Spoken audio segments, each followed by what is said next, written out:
Airtime. Mark, 15 seconds until airtime.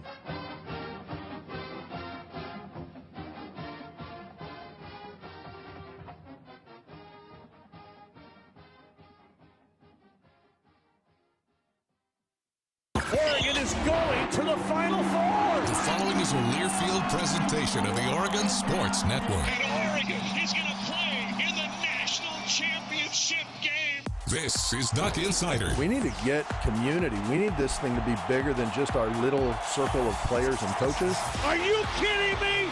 Touchdown, Oregon. With 2 seconds on the clock. He hits it! That's the bigger picture in this thing, allowing the community to celebrate the hard work, blue-collar mentality this group brings to the table. And the Ducks have won it. The Ducks have won. We get to struggle together, and we get to have joy together. Dante will dribble it out. The Ducks are Pac-12 tournament champions. I am so proud right now to be the head coach at Oregon. Oregon's a Fiesta Bowl champion in a 12-win season.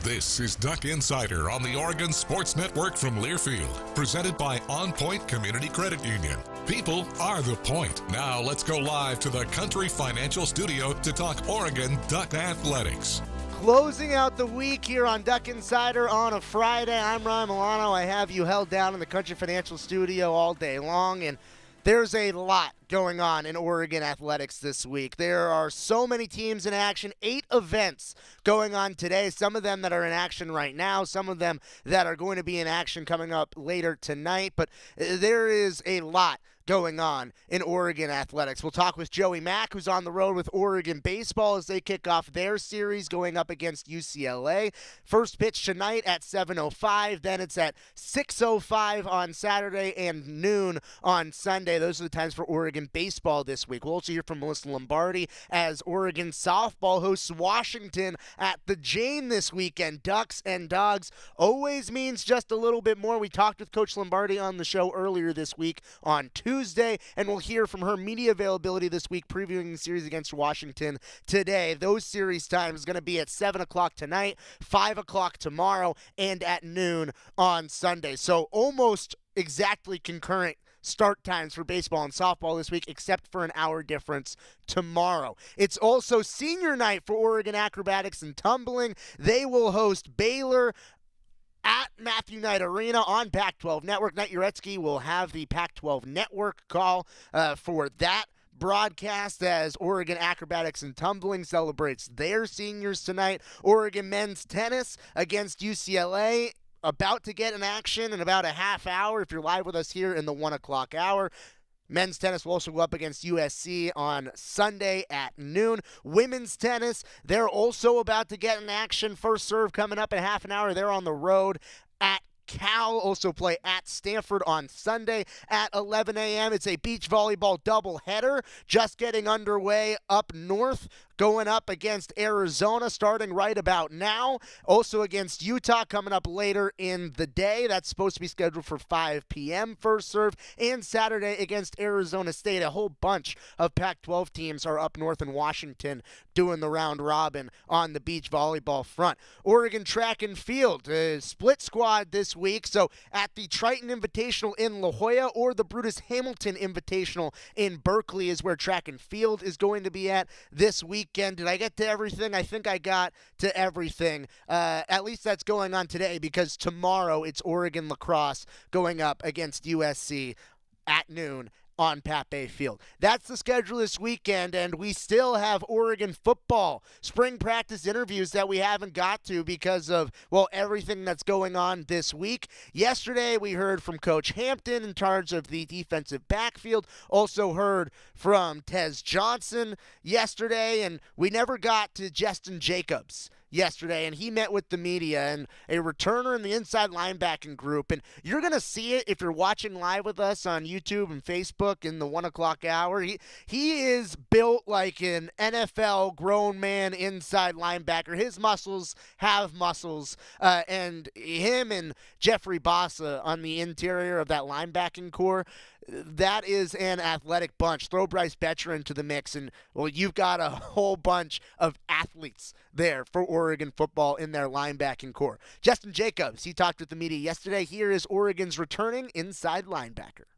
The mic'd up helmet and being able to get the calls from the sideline so far in practice? How much is that helping you, and how much is that just kind of a learning experience so far? Yeah, I feel like it's been a great thing for the defense, especially like the inside linebackers who have that in the helmet. I feel like it puts an emphasis on like communication, making sure everybody has the call, like relaying it from sideline to sideline. So I feel like it's been a good thing, not only for the ILBs, but just the whole defense. I feel like it forces us to just not rely on individuals looking over, but all of us getting the call at once. What was that decision-making process like for you this offseason, deciding to come back? Was that a tough decision for you at all? No, it wasn't a tough decision for me at all. I mean, I missed half the year. I didn't get a full year with the guys, so I mean, in my mind, I had a lot left to prove that I didn't show. I feel like that was the reason I wanted to come back. How important is having a full off-season healthy, being able to train, whether it's in the weight room or on the field? That opportunity for you, how important is that going to be for you? I mean, that's very important for me. Obviously, like in my past, I've had like some injuries, so like a full healthy off season, like you just get in the flow, and it's like in football, you like to be in a rhythm, and like when you're missing time, you're like in and out. You're kind of like you're missing the flow. You don't get like the footwork that you get on a daily basis and things like that. Just seeing football. So like staying healthy, just being out there. I mean, that's the most important part. Because when you're available, that's when you can get better. But like when you're sitting down and watching, it's just not the same. What's been your off-season focus, whether it was prior to start of spring ball or after or right now? What's just kind of your individual focus for you? Yeah. So my big individual focus, I would say, on the field would be just my communication. Just like it's my second year within the defense, so just speaking with confidence, speaking like to the whole defense, knowing the front, knowing what's going on in the back end. And I feel like that's been the biggest change for me so far. It's just the confidence and knowing the defense and being able to relay it. And I would say off the field, just honing in on like my body, making sure like I'm eating the right way, getting enough sleep, because I mean that plays just as much a factor as like anything and staying on the field. How important is the chemistry with you and Jeff next to each other, and how much do you feel like that's grown since you guys started last year? Yeah, I mean, I feel like you're hearing right now. I feel like it's only grew. Like not just our relationship like on the field, but off the field as well. So I feel like that has just helped our chemistry, like just reminding each other like on certain plays, like what we're doing, and not just with Jeff, but just like all the linebackers. I feel like we've came together and like we just rely on each other on the field. So and then when we're communicating, when we're talking, I just feel like our defense has just been rolling that way. What do you admire most about how he plays the game, I guess? I like his energy, the technique he plays with. Like you watch him, especially like when rushing the passer, like y'all saw all last year, like he was affecting the quarterback. He was beating anybody who tried to block him. So I just like his attention to detail. Like everybody sees it on game day, but he's doing that same thing in practice. Like the same moves that you're seeing him execute on game day is the same moves that I'm seeing him execute in practice. So just seeing that has been good for me too. When was the last time you were this healthy? I mean, it's been a minute. So. Yeah, I would say probably the season before I left Iowa, like just that off season. So I feel like I'm extremely healthy right now. I feel great. I feel like I'm flying around.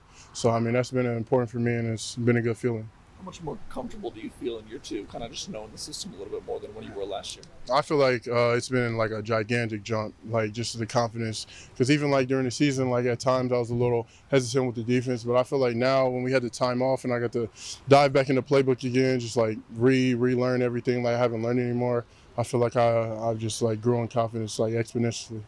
Looked like you were one of the guys during spring break to work out on your own and spend some time on your own. Just where were you doing that? And is that something that you've done in years past at Iowa, or is that something that just comes with age and experience? I mean, I just feel like it comes with age experience. Like everybody likes to work out. Everybody likes to like go have fun and do whatever. So it's important to like take some time off, like reset, because like when we get back it's football. So it's good to take a couple of days off and then just get back to work. So I was able to make it back home, get a couple work days in, come back early, get some more work. So that was been good for me.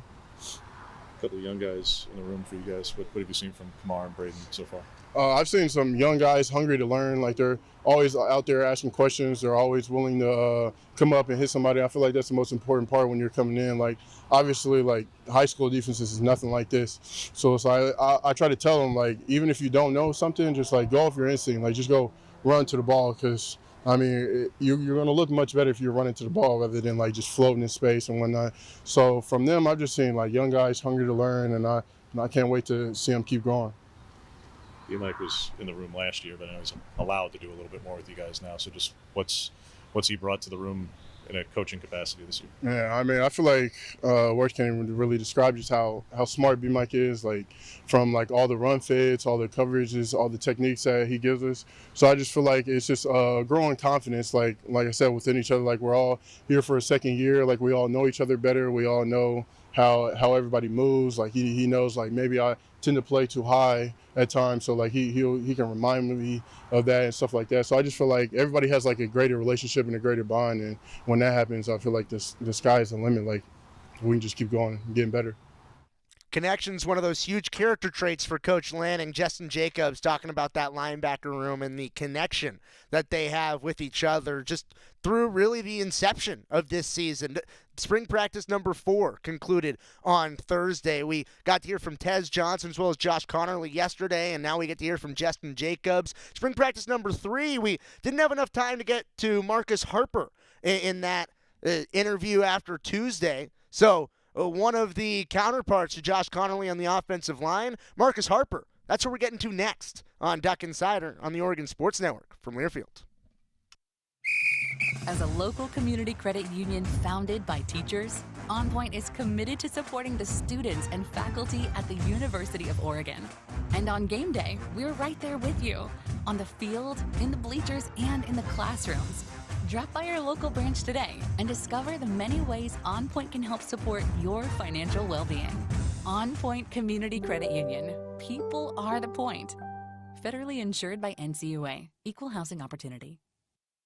Hey Duck fans, we're all about protecting our home turf here in Eugene. You should do the same for your home with Country Financial Insurance. Most home insurance doesn't account for inflation, but with Country Financial, yours can. If something happens to your home, make sure you can rebuild the same house in the same place. Call a local representative or 866-COUNTRY and get a solid defense for your home. Home insurance policies issued by Country Mutual Insurance Company, Country Casualty Insurance Company, or Country Preferred Insurance Company, Bloomington, Illinois. Property must meet age and condition requirements, which vary by state.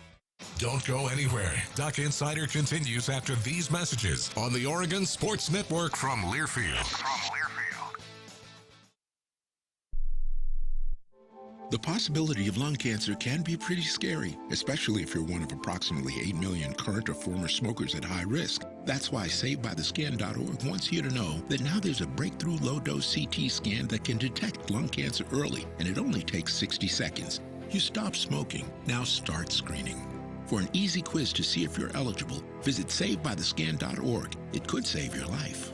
SaveByTheScan.org is brought to you by the American Lung Association's Lung Force Initiative and the Ad Council.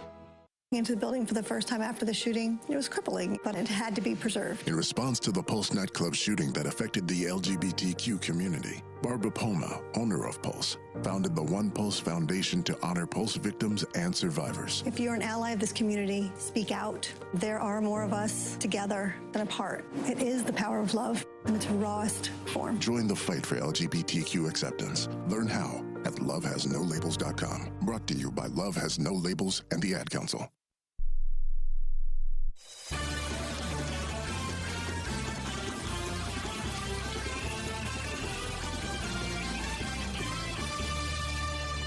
We're back on Duck Insider, brought to you by OnPoint Community Credit Union here in the Country Financial Studio. Oregon football back out after spring break and on the practice field for spring practices. Had practice number 3 on Tuesday, practice number 4 on Thursday. Marcus Harper II, he met with the media after Tuesday's practice because we've had so much to get to throughout the week from so many other football players, baseball, softball, so many other different sports across the board that are in action this week. Well, we didn't have the chance to get to Marcus Harper on Tuesday or Wednesday, but we do have the chance now. Hearing from one of the returning offensive linemen, one of the most charismatic Ducks, with a little bit of a sneak peek into the heat that's being brought to the uniforms for Oregon and their new Generation O drop. Didn't release too much, but just a little taste. Here's what Marcus Harper had to say.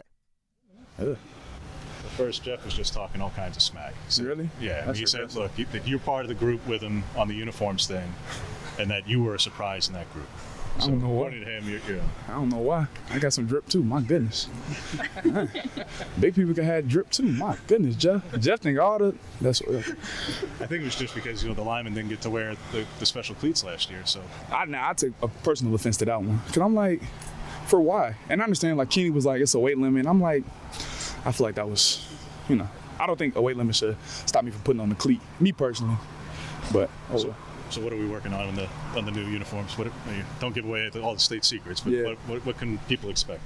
Just some new drip, really. Like the same old Oregon scheme that we always do, like nice, sleek design, just real fast.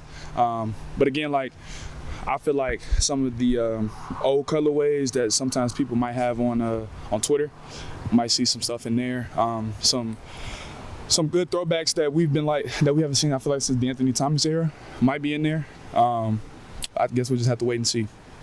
Marcus, obviously a lot of players shared messages this offseason talking about Dan Lanning recommitting to this program. Yeah. I mean, what did it mean to you personally, and what was that whole experience like for this group? Yeah. When you get a guy of Coach Lanning's caliber, you obviously know that like a lot of people are going to be pulling and tugging at him for his coaching ability. But for him to just recommit and kind of just be all in, it's kind of a testament to him, his character. I knew I didn't feel a sense of him trying to leave. I just didn't get that sense from him. I knew he wanted to stay here and just continue to build something in Eugene. And he wasn't really necessarily chasing whatever it is that people were, accusing him of chasing. Right. I knew he wanted to build something special in Eugene. He's already done that in a short time, in 2 years. So in my head, I was like, why not continue? And so he doubled down on his statement. So I'm just happy to continue to have him as a coach.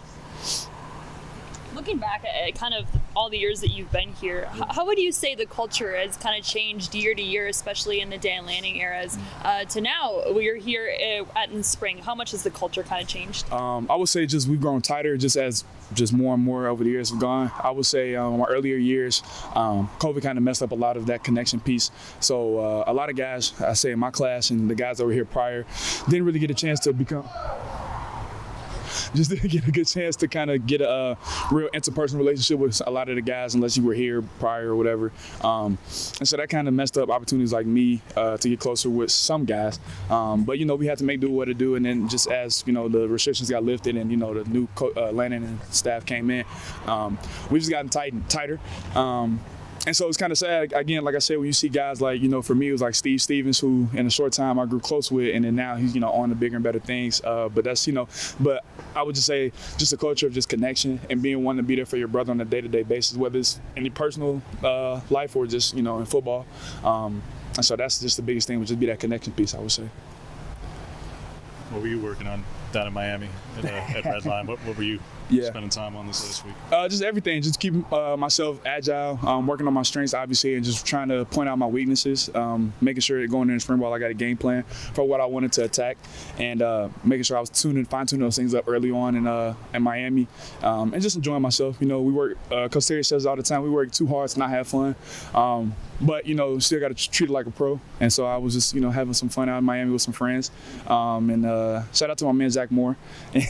And I was out there just hanging out with him and then getting some working on the side. So just continuing to just tighten up my craft. Trying to get your weight up, down? I'm kind of just staying the same. What I finished off the winter session was like around that 317 range. And I feel like for me, that's a great fighting weight. I feel like for me to be able to show off my athletic ability and just continue to fine-tune myself in the run game. I feel like I could do that at this weight and at this fighting stage. So I like this weight that I was at. So would it change the comp at all, or did you give it that time? Comp was just trimming down fat as much as possible. You still got to keep a certain level of mass as an offensive lineman, but make sure it's good fat, not bad fat. And I can feel the difference too. So this has been nice feeling that difference, because you can tell like just year to year how much that changes, and the little things just from cleaning up your diet and things like that. So I feel good right now. What are some of those specific things you're trying to fine-tune and put on tape for next year? Yeah, just continue to show off my athletic ability. I know that's one thing a lot of offensive linemen just do not have. It's just the athletic ability, being able to just have agile feet, great hands, and just that speed and that quickness. And that's something that I pride myself on. So just continue to put myself in a great fighting shape to be able to show that off week in and week out. And just continue to fine-tune those skills and just show my explosiveness and my aggressiveness. So. What does it look like for you positionally so far this spring? Yeah, starting off at left guard, but again, Lanning's going to throw some curveball in there. So whenever that happens, I know I'll be ready for it. So just fine-tuning any position that I need to be thrown in at. Still working at center at all? Yeah, absolutely. Yeah, I'll come out and pre-practice and get some snaps in. So I'm not going to let that die down at all.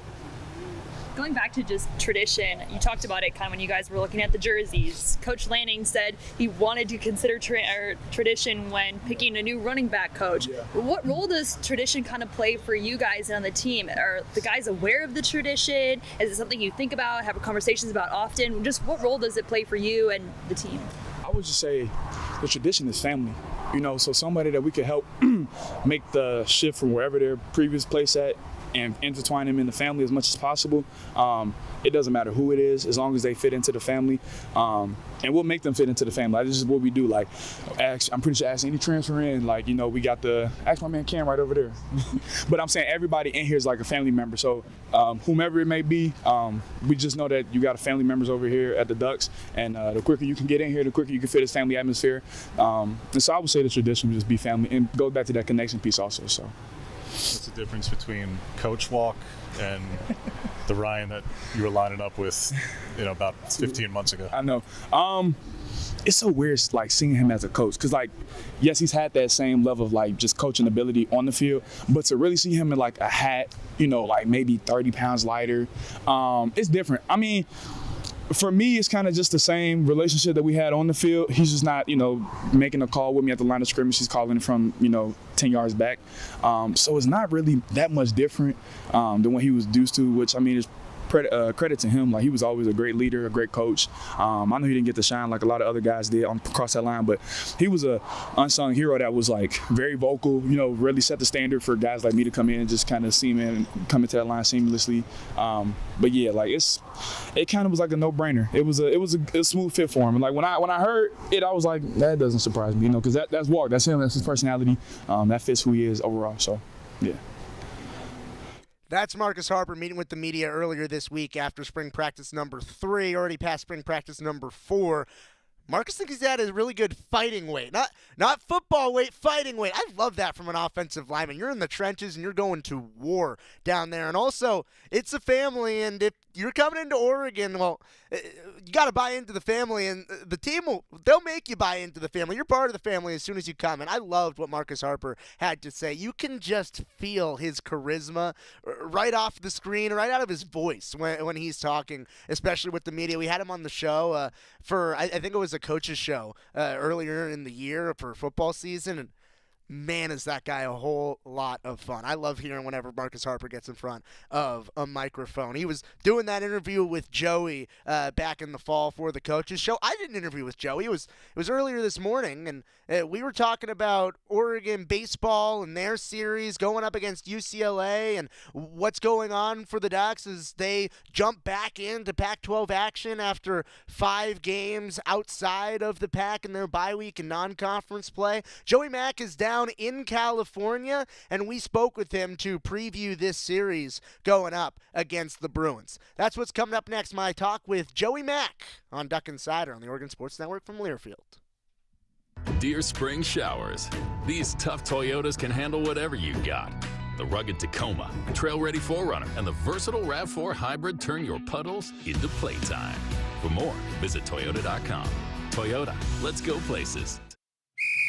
As a local community credit union founded by teachers, OnPoint is committed to supporting the students and faculty at the University of Oregon. And on game day, we're right there with you, on the field, in the bleachers, and in the classrooms. Drop by our local branch today and discover the many ways OnPoint can help support your financial well-being. OnPoint Community Credit Union. People are the point. Federally insured by NCUA. Equal housing opportunity. Dear Spring Showers, these tough Toyotas can handle whatever you got. The rugged Tacoma, trail-ready 4Runner, and the versatile RAV4 Hybrid turn your puddles into playtime. For more, visit Toyota.com. Toyota, let's go places. Duck Insider continues after this timeout on the Oregon Sports Network from Learfield. The impact of a meal goes well beyond feeding our bodies, because feeling full can sound like this. How did the interview go? I did it! I got the job! I can't believe it! And like this. Mom, I got first place at the science fair with my volcano project. That's amazing, sweetie. Congratulations. Because when people are fed, futures are nourished, and everyone deserves to live a full life. Join the movement to end hunger at feedingamerica.org/act now. Brought to you by Feeding America and the Ad Council. Hi, I'm Smokey Bear, and I made an assistant to help you out, because only you can prevent wildfires. Hey, Assistant Smokey Bear. Call me Papa Bear, because I'm grilling up dinner. Do you get it? Yes, good job. So, what should I do with all these coals? Don't just toss them out. Put them in a metal container because those embers can start a wildfire. I understand. The stakes are high. Ha, ha, ha, ha. Learn more at SmokeyBear.com. Brought to you by the U.S. Forest Service, your state forester, and the Ad Council.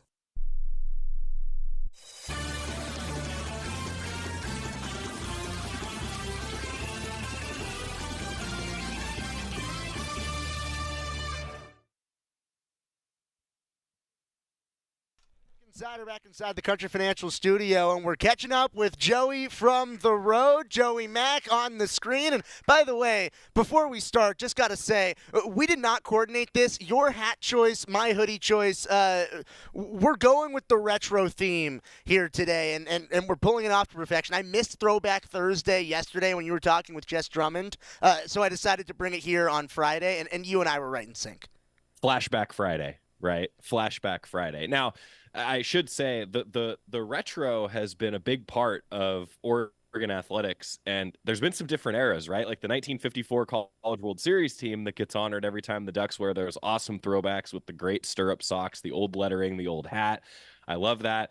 But I know the O is iconic. I know the O is very recognizable, but there's something about this version of the O with the duck running through it. It's my favorite OSN logo. That's why the old OSN mic flag is sitting there on the desk. Like I love this logo. It's probably because my mom loves this logo. Like before I ever went to the University of Oregon, my mom thought that this was an awesome logo. So shout out, Mom. 100% agree. Also my favorite Oregon logo of all time. But we have to go into baseball because the Ducks are on the road. You are in Los Angeles, and apparently you brought the weather with you.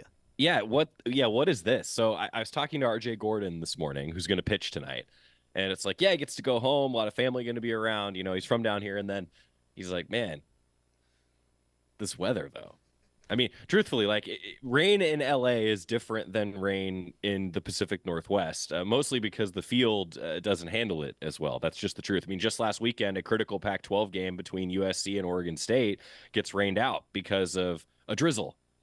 Now, I know it was a little bit more than a drizzle. There are going to be people that are like, hey, Joey, like Oregon softball also got rained out at UCLA, and that was legit. But I mean, look, we know that the fields drain a little bit better in the Pacific Northwest than they do in Los Angeles. Honestly, though, it doesn't look like it's going to be a huge problem for the game. Playing 2 night games in Los Angeles, hopefully that means good things because, you know, look, traditionally the Ducks have not played their best baseball here. A lot of, you know, it's odd. Like there's been a lot of close games that UCLA has won here. But this is a UCLA team that's a little bit down this year. They're sub 500, both overall and in conference. And if the Ducks want to stay atop the Pac-12 standings, these are the sorts of games against a team that is not in the upper echelon of the standings that you have to win. Oregon going up against UCLA, 7:05 first pitch tonight, and then 6:05 Saturday, 12:05 on Sunday. But the Ducks are bringing in momentum into this series. 5 non-conference games. The Ducks have won 9 of their last 10. Oregon swept those non-conference games going into this one. Oregon's bringing momentum down to Los Angeles. They are, and I think coming off the win against Portland, you know, it's kind of interesting. Like the Ducks had that really long homestand, right? But it started on a bad note, losing 15-5 to Portland. Now, that's a good Portland team, and I will keep saying this. Portland having a good program and Portland having a positive RPI only helps the Ducks, right? Mark Wasikowski says it all the time, wants to be the best in the state. Oregon State, that's obviously number 1. But then Portland right now is number 2 in this state. Outside of the Ducks, I should say. But Portland being good helps Oregon because now you have a regional opponent that you can play some good RPI games against. I think that Oregon played not great, truthfully, on Tuesday, but played well enough to win. I mean, there were 7 combined errors in the game. 5 of them were by the Pilots. Ducks scored 3 earned runs and won 7-4, allowed an unearned run themselves.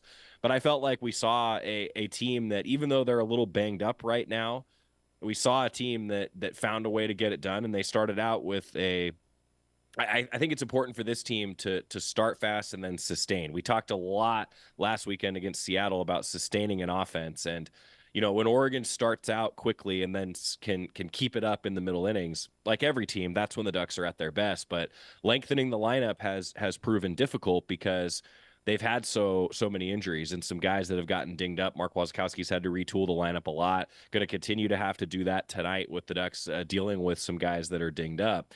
But to your point, the momentum, I think, could even be more so if the Ducks can play a little cleaner, particularly defensively. But we should also say Mike Friend was great. The Ducks have found their 4th starting pitcher. I don't think that's in question anymore.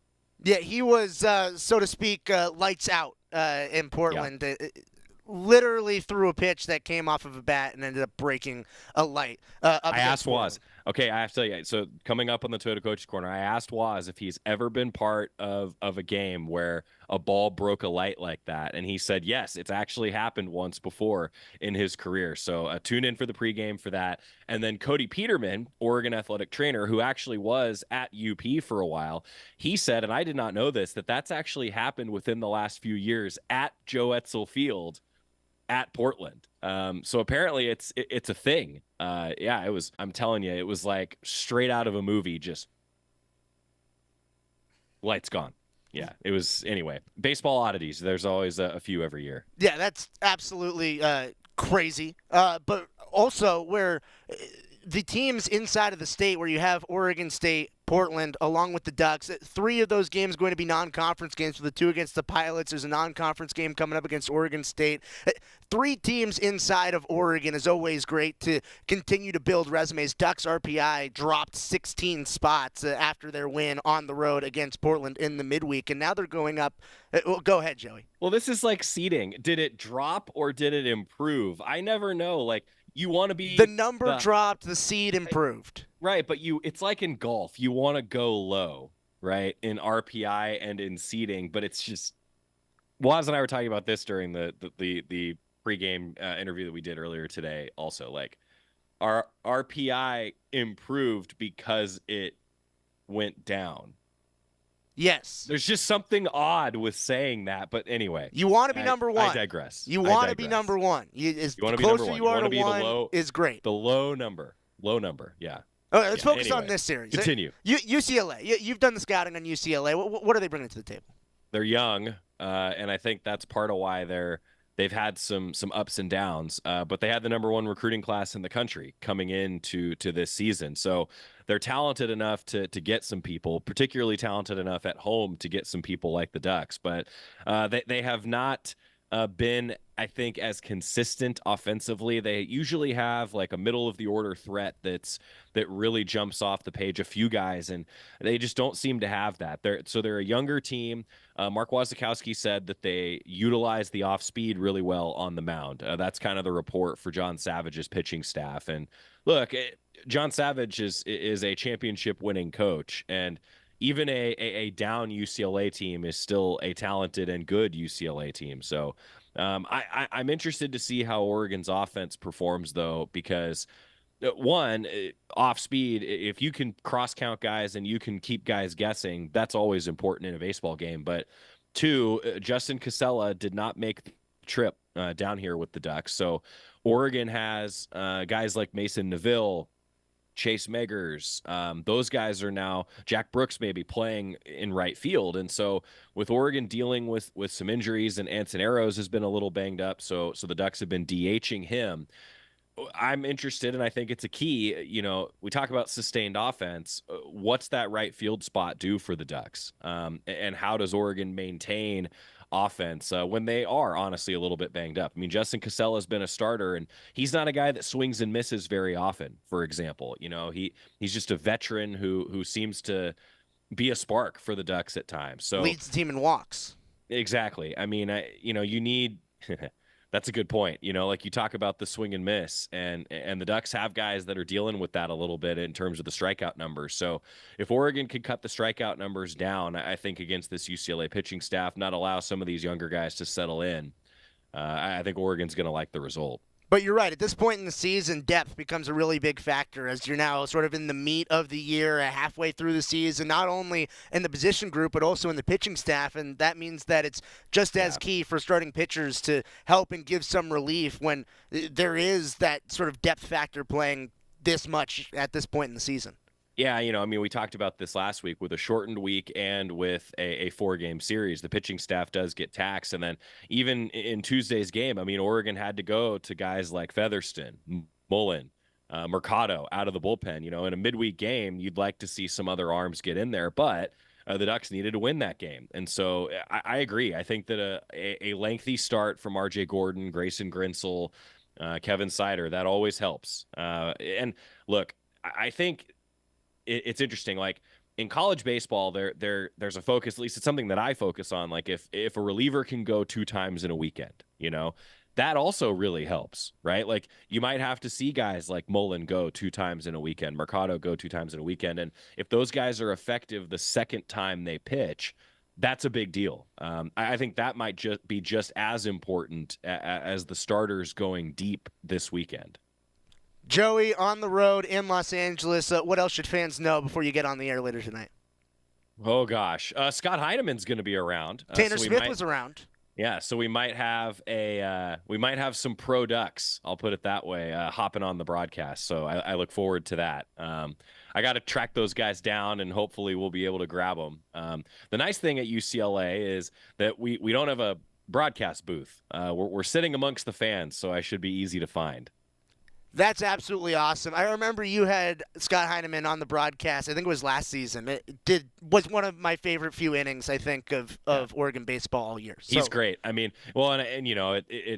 should say, like, it stinks that he hasn't found a home professionally yet. He's been trying in the free agent realm to continue his baseball career, but if that means that we also get a chance to talk with him and he gets to be the color analyst, I'm in. He would be really good at it if he decided to go into broadcasting here moving forward. Scott's got a great personality. He's very smart. And honestly, he's cut from the same cloth as Mark Wasikowski. So if I just look at Scott Heineman sometimes and he's like, well, here's what Waz is thinking. That can be fun. So anyway, I hope to see some of those guys. Anytime you come to Southern California, because the Ducks recruit this area so heavily, you usually get some familiar faces that wander around. So I hope that means that we get to have a little bit of fun on the broadcast. And the broadcaster sounds good when the team's good. So if the team's good, then I'm having a good day. Joey Mack on the road, 7:05 first pitch tonight, 6:45 he'll have air on the Oregon Sports Network, 6:05 on Saturday, 12:05 on Sunday. Those are the first pitches. Joey, have a good weekend, get some wins. Hey, I'll do my best. You got the Ducks off to a good start, sitting at 20-7 right now. So if it doesn't go well here and it doesn't go well at Stanford, then I think Waz might have to make a change in the broadcast booth, go to the bullpen again. That's Joey Mack. He is going to be on the air later tonight. You can hear from him soon. We got to step aside on Duck Insider. We're back after this on the Oregon Sports Network from Learfield. Dear Spring Showers. These tough Toyotas can handle whatever you got. The rugged Tacoma, trail-ready 4Runner, and the versatile RAV4 Hybrid turn your puddles into playtime. For more, visit Toyota.com. Toyota, let's go places. Hey Duck fans, we're all about protecting our home turf here in Eugene. You should do the same for your home with Country Financial Insurance. Most home insurance doesn't account for inflation, but with Country Financial, yours can. If something happens to your home, make sure you can rebuild the same house in the same place. Call a local representative or 866-COUNTRY and get a solid defense for your home. Home insurance policies issued by Country Mutual Insurance Company, Country Casualty Insurance Company, or Country Preferred Insurance Company, Bloomington, Illinois. Property must meet age and condition requirements, which vary by state. Dear Spring Showers. These tough Toyotas can handle whatever you got.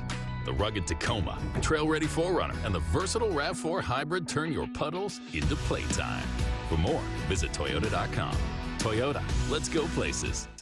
Duck Insider, your home for the latest news on Oregon athletics on the Oregon Sports Network from Learfield. Adopt US Kids presents What to Expect When You're Expecting a Teenager. Learning the lingo. GOAT, G-O-A-T, acronym, stands for greatest of all time. As in, spaghetti sandwiches for dinner? They're my fave. Dad, you're the GOAT. You don't have to speak teen to be a perfect parent. Thousands of teens in foster care would love you just the same. Visit adoptuskids.org. Brought to you by the U.S. Department of Health and Human Services, Adopt U.S. Kids, and the Ad Council. What is dedication? My biggest fear in the middle of my addiction was that my kids wouldn't have a father. And I started thinking, you know what? This isn't my story. I definitely had to become a better man to be a better father. It's important to me that my kids are empowered and truly believe that if they can think it, they can do it. That's dedication. Visit fatherhood.gov to hear more. Brought to you by the U.S. Department of Health and Human Services and the Ad Council.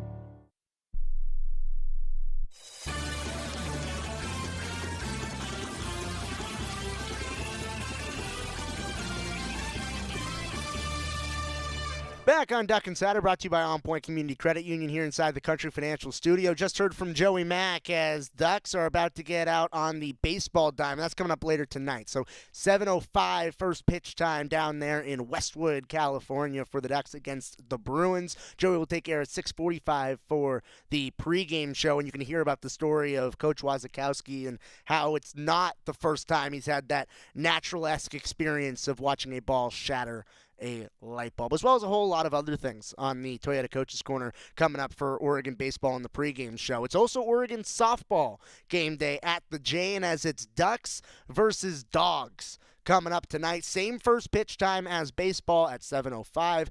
Out at the Jane, big series for Oregon softball. Allie Bunker will be there. She will throw out the first pitch, getting recognized as an academic All-American today. Big game for Duck softball. Melissa Lombardi, she met with the media earlier this week to preview the matchup. It always means a little bit more when it's Ducks versus Dogs. Here's Coach Lombardi. Just what were your overall thoughts and takeaways from the UCLA series? I think we had opportunity to win both games. I think we needed to be timely with our hitting, left too many base runners on. We had opportunity to put hitters away, and we extended the count via hit by pitch or a walk when we could have put them away, which then led to something big. So same thing defensively. I think we had an opportunity to get out of the game or out of a situation, and we didn't. So I just think extending things and not taking care of business is what put us on the wrong side of it. In game number 2, obviously you found yourselves in a hole 6-1, but you had enough base runners on to potentially tie it. You had to go ahead and run at the plate. What does that say about the team's resiliency and just their ability to compete even when their backs are against the wall? I think that's something that we've had to learn this year. I think early in the year it would have been tough for us. We didn't really understand how to do that. And in the late part of this season, we're understanding that if we get down, it's okay. We have the ability to come back and win the ball game. I think you saw that in Fullerton, and then to see that in the second game against UCLA. It's just giving up too many runs early and then having to play catch up. That's where we need to be better. How do you try to limit those early scoring efforts by the opposing team? Yeah, I think it's just trusting in what we have and just in finishing it. You know, like we get there quickly so we don't have to do anything different to finish it. Where sometimes I feel like we might feel like we have to do something different. Obviously, a series like last week, like this week, can really help you guys in terms of your resume and all that. But I'm sure you don't want your team getting too high or too low for any game. How do you balance that? Playing series like this, opponents like this. Obviously, the Pac's relentless, but as we get down the stretch here in the season, how do you balance that? I think for us, just staying to who we are and what we're known for, and it's taking it one pitch at a time, one inning at a time, one game at a time, and not getting ahead of ourselves. The Pac is relentless, and it's just constant. You don't get a break at all, and that's what makes the Pac so great, and what ultimately prepares us for postseason. But I think we have figured out the formula that allows us to have our best success, and it's just continuing to do that regardless of who we're playing. I think the faceless opponent has just been a big part of what we do, so I think it's just continuing. Kai was talking about, I can't remember the exact phrasing, but like neutral thinking being something that she's trying to embrace, you guys are trying to embrace. Kind of what's been the genesis of that, and How do you feel like they're taking to that mentality? For sure. I think that's something that we had to figure out, earlier in the season, where you get a high because we did something good in the game and we would just stay in that high and we wouldn't understand how to get back to that neutral thought process. Or you have another high where maybe it's a high because things didn't go our way and we're staying in there versus getting back to that neutral. So I look at this team and how much we've evolved from the beginning of the year to now. These guys know what it takes. They know what they need to do. It's just about execution. I feel like we didn't execute in the UCLA series. Thought we had the mindset. I think we have the ability. I think we just didn't execute enough, and you've got to be able to do that. What have you seen from the pitching staff, given more difficult competition?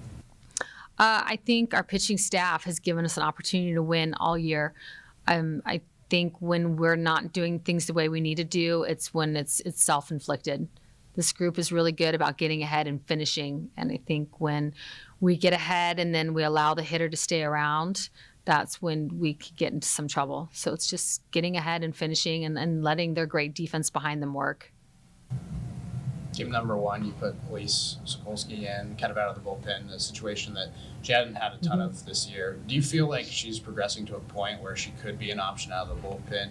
It seems like this year she's kind of been more of that starter role. Yeah, for sure. And I think every single one of our pitchers, they need to have the ability to start and they need to have the ability to come in relief. And with Elise, we've had to build upon things as we've gotten into the season, and we just need to continue to build upon. Like, she has the ability to come out of the pen for relief, and so giving her that opportunity against UCLA, I thought she did some good things against UCLA. So I think she's doing a good job for us.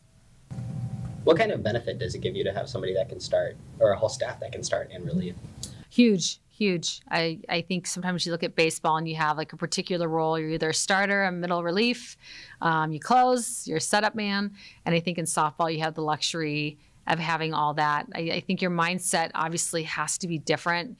Your mindset as a starter versus your mindset as a reliever or even like a closer coming in a tight situation. I think you have to have the mindset for those situations. But I think with our game, it gives us the opportunity to use our pitchers more, in different ways and not just in one way. So I think it gives us an advantage. I think we've got the deepest pen in the conference, and I think these guys need to continue to do what they're doing.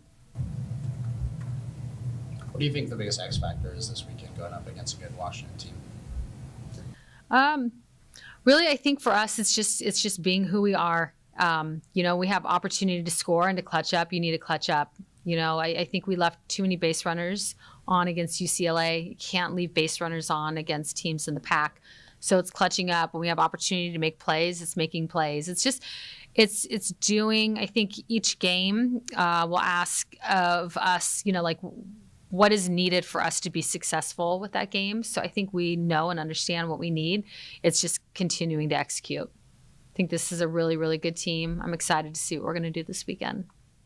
That's Coach Melissa Lombardi as she previews the weekend and the strong pitching staff that Oregon brings to the table going in against Washington. Coming up tonight at the Jane, Saturday at the Jane, Sunday at the Jane. It's a week of softball. We're going to continue to break it down when we come back on Duck Insider on the Oregon Sports Network from Learfield.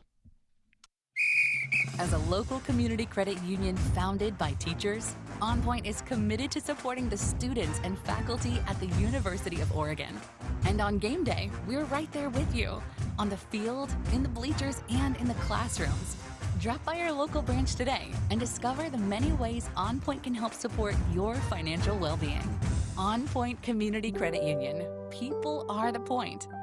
Federally insured by NCUA. Equal housing opportunity. At Shadow Hills Country Club, we're more than just an award-winning golf course and practice facility. Our events team offers all-inclusive event pricing that allows us to take care of all the details while you enjoy your event. Our indoor and outdoor venues offer you a wide variety of fully staffed options that put the focus on you. From weddings to business and social events, at Shadow Hills Country Club Events Center, you get the benefits of a resort atmosphere and amenities in a peaceful country setting, just minutes from downtown Eugene. Call for a tour today or visit shadowhillsevents.com. This is Duck Insider. Duck Insider on the Oregon Sports Network from Learfield.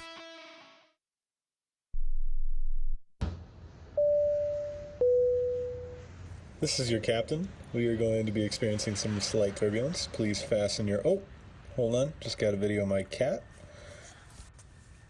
Imagine the pilot of an airplane was as confident as you are texting and driving. Seems kind of crazy when you put it like that. Visit StopTextStopWrecks.org. A message brought to you by the National Highway Traffic Safety Administration, Project Yellow Light, and the Ad Council.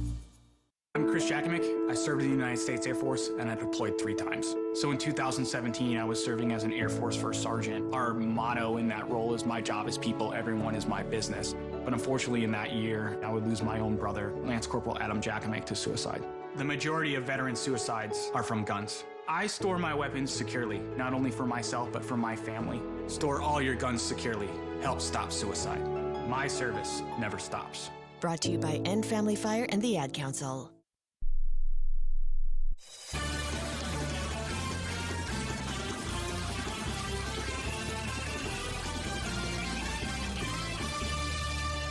We're back on Duck Insider, brought to you by OnPoint Community Credit Union. Here in the Country Financial Studio, we're talking about handedness and dominant hands and how that affects the way you eat, the way you play, the way you do athletics. And, well, Alyssa Daniel is someone that has a really, really powerful hand from the left side, where she has a lot of power from that side. And she has been really effective in how she has been able to, well, adapt her game to Pac-12 play this year. I thought a really, really insightful interview with Alyssa Daniel, breaking down everything that goes into the mindset and the preparation when preparing for a series in the midweek. I thought this was a really, really in-depth conversation into the ins and outs of Oregon softball and how Alyssa Daniel approaches a series. Here is Alyssa Daniel prior to Ducks and Dogs tonight.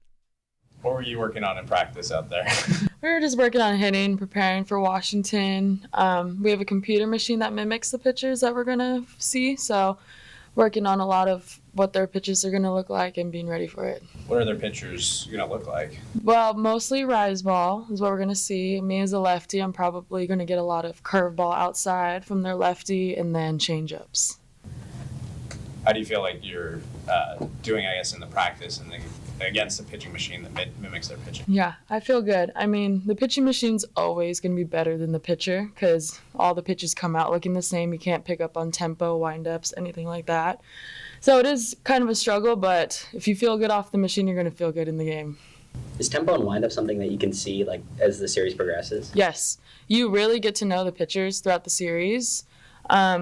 A lot of stuff we look at in film too is how their posture, how their glove taps even change on like changeups versus fastballs. So it is something that a lot of people, you either got it or you don't, but you can pretty much pick up on tempo throughout the series as you get to know them more. Is there people that are better at picking pitches? Yes, there are some people that can immediately walk back to the dugout and they're like, yeah, I can see your changeup. And then other people, it's like, I cannot focus on that because I need to focus on like my routine and what I need to do best to hit.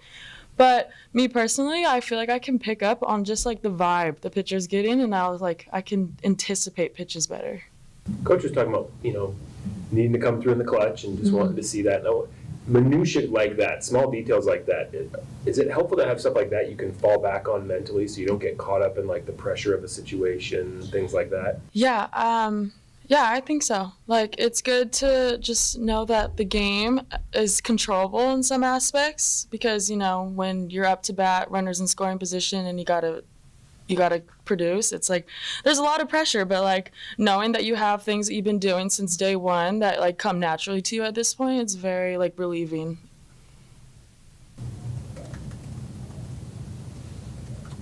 Anything else? Do you find that pitchers or hitters are the ones really picking the other pitchers when you're in the dugout? Oh, it's our pitchers, especially now since Coach Lombardi is in the dugout with us. That like their whole game plan, like going into the game, they're in the dugout just watching the pitchers, seeing if they can pick up and help us out in any way possible. So do you feel like the shift from her going from third base into the dugout has been because of her ability to be able to like help others pick pitches? We didn't know that at first. We were just trying something new. So Coach Martyr and Coach Lombardi have picked up new roles by doing that switch, but I feel like it's really benefited the team and we're able to maximize what we can do. Over the course of like the fall and the winter, is that something that you would talk with your pitchers about when you're facing them in scrimmages?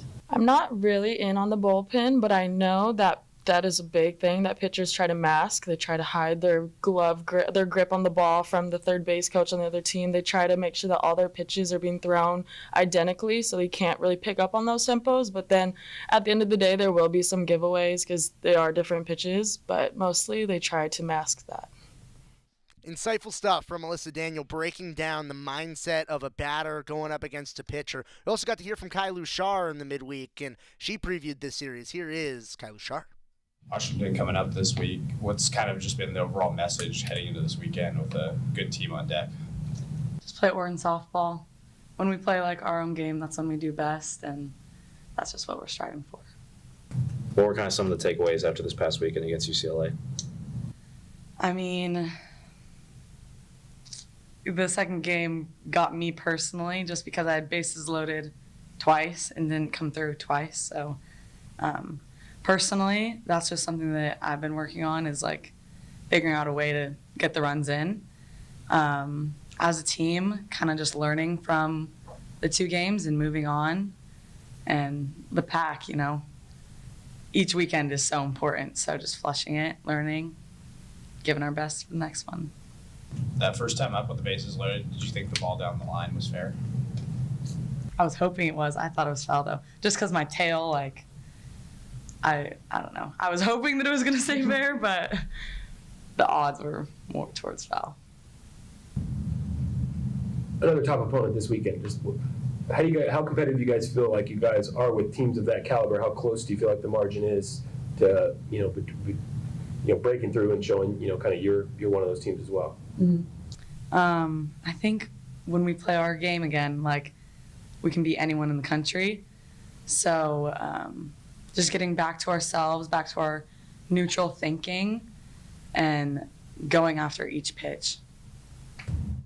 That is Kylu Shar breaking down the weekend coming up against Washington. Oregon softball in action 7 o'clock tonight, 5 o'clock tomorrow, 12 o'clock on Sunday. Oregon baseball also in action 7 o'clock tonight, 6 o'clock tomorrow, 12 o'clock on Sunday. Track and field is in split squad at the Triton Invitational at the Brutus Hamilton Invitational this weekend. Beach volleyball in the midst of their doubleheader going on today, along with Saturday going up against Arizona State at 1 o'clock. Men's and women's tennis both got started at the Student Tennis Center as we speak. For men's tennis, women's tennis on the road at Cal. Oregon acrobatics and tumbling, it's their senior night against Baylor coming up tonight at 5 o'clock. And Oregon lacrosse, they are going to be at Pape Field on noon on Saturday to face off against a top 25 USC team. And an Emmy potentially in order. Emmy nominated a Northwest Emmy for the Oregon Ducks in the Ducks versus Them series. Scott Anderson,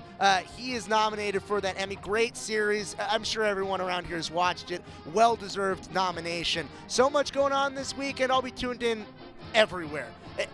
I don't know where I'll be, but I'll be everywhere. Have a great weekend and go Ducks. Babes, what are you doing? What? I'm just mowing the lawn. No, it's blazing hot and dry out here.